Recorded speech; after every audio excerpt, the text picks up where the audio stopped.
কিয়ামতের আলামত সম্পর্কে জিজ্ঞাসা করলেন। সাহাবীরা জিজ্ঞাসা করলেন, কি কিয়ামতের আলামত ইয়া রাসূলুল্লাহ বলেন? আল্লাহ রাব্বুল আলামিন কোরআন পাকের মধ্যে বলে, ওয়া ওয়াসাইনাল ইনসানা বিওয়ালিদাতিহি ইহসানা। ও আমার সাহাবীরা, তোমরা শোনো, ও আমার সাহাবীরা তোমরা শোনো, সর্বপ্রথম কিয়ামতের আলামত হলো পিতা-মাতা। আমার রাসূলুল্লাহ বলেন, আল জান্নাতু তাহতা আকদামিল উম্মাহাত। মা হলো জান্নাত, মায়ের পায়ের নিচে জান্নাত। মা হলো জান্নাতের ঘর, বাপ হলো জান্নাতের দরওয়াজা। আর এই জান্নাতের দরওয়াজাকে নাফরমানি করবে, নিজের পিতা মাতাদেরকে ভালোবাসবে না। আমার সাহাবীরা তোমরা শোনো, ও আমার সাহাবীরা, তাদের নিজের পিতা মাতাকে তারা কদর করবে না, সম্মান করবে না, ইস্তা রাখবে না, ভালো মন্দ দিবে না। শ্বশুর বাড়ি পিতা মাতার সঙ্গে লেনদেন করবে, মুহাব্বত করবে। নিজের জন্মদাত্রী বাপ, নিজের জন্মদাতা বাপ কর্মচারী মাকে তারা কদর করবে না। বর্তমান মুসলমান বুকে হাত থেকে বলি হচ্ছে কিনা? হচ্ছে না মুরব্বিরা? হচ্ছে না?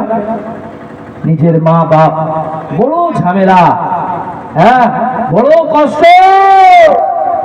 শ্বশুর বাড়ি শ্বশুরি শাশুড়ি তারাই হয়েছে আপন, কেননা মেয়ে দিয়েছে।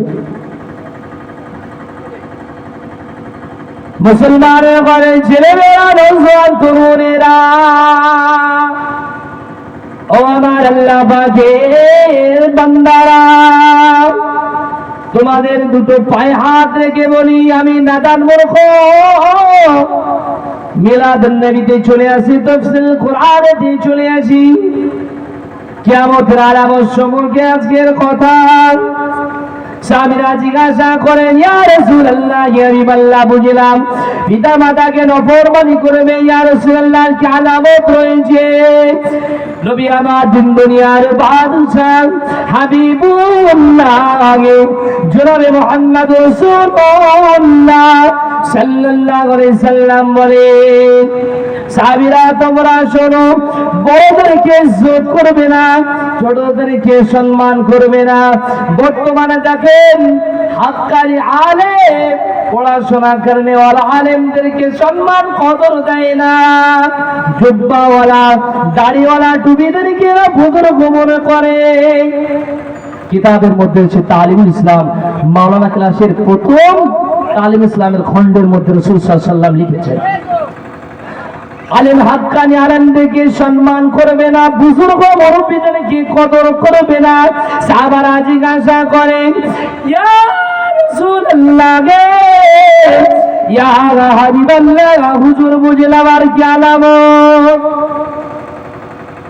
পিতা মাতার সম্মান করবে না, কদর করবে না, বড়দের সম্মান করবে না, তাজিম করবে না, ওলামাদের স্থান দিবে না। ইয়া রাসূলুল্লাহ, ইয়া হাবিবাল্লাহ, আমাদের মালকে খেয়ানত করবে।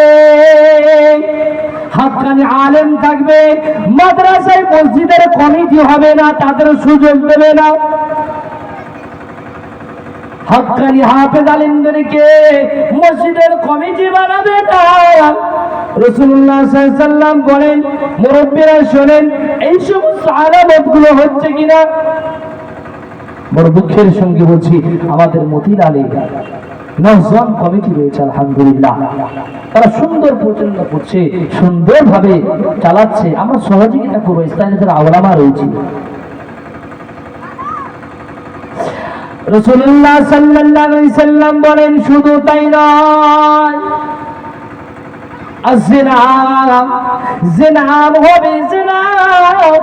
হবে তৎকালীন যুগে মেয়েদেরকে ইহুদি খ্রিস্টানরা বাইজিনা জাত অনুষ্ঠান করতো, এখন মুসলমানের ছাড়ারা তারা দেয় ডান্স হাঙ্গামা ফাংশন। ঠিক কিনা বলো? পার্থক্য কোন জায়গায়? বা কোন জায়গায়? নবী আমার বিশ্বগুরু হাবিবুল্লাহ জনাবে মুহাম্মদুর রাসূলুল্লাহ সাল্লাল্লাহু আলাইহি সাল্লাম বলেন, মানুষের মধ্যে খারাপই বেশি হয়ে যাবে, জিনার মধ্যে লিপ্ত হবে, জিনা হবে। এখনকার আর জিনা করতে গেলে সময় লাগে না।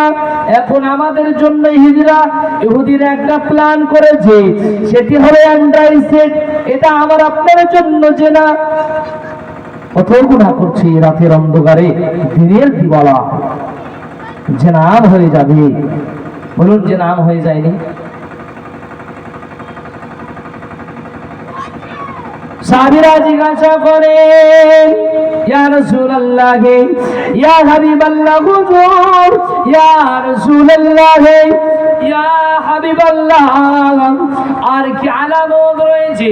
সাহাবীরা জিজ্ঞাসা করার সঙ্গে সঙ্গে আমার আপনার নবী বলেন, শ্রেষ্ঠ নবী, লা নবী কি বাত, লা মানে নেহি, বাত মানে শেষ, আনা মানে মে, আনা খাতামান নবী কি, লা নবী কি বাত, শ্রেষ্ঠতম নবী, শেষ নবী ঘোষণা করে।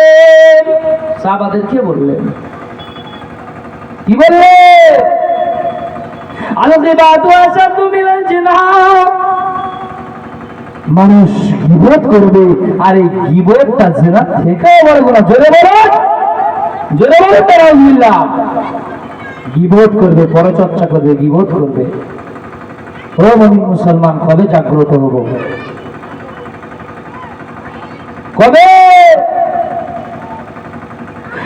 আমার আপনার নবী দো জাহানের বাদশাহ হাবিবুল্লাহ জনাবে মুহাম্মদ রাসূলুল্লাহ সাল্লাল্লাহু আলাইহি সাল্লাম বলেন, সাহাবীরা শোনেন, একটি বড় আলামত হলো আল আমানা ওয়াল খিয়ানা।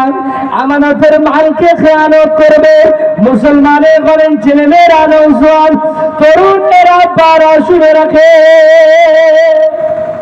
আমানতের মাল খেয়ানত হচ্ছে। আমানতের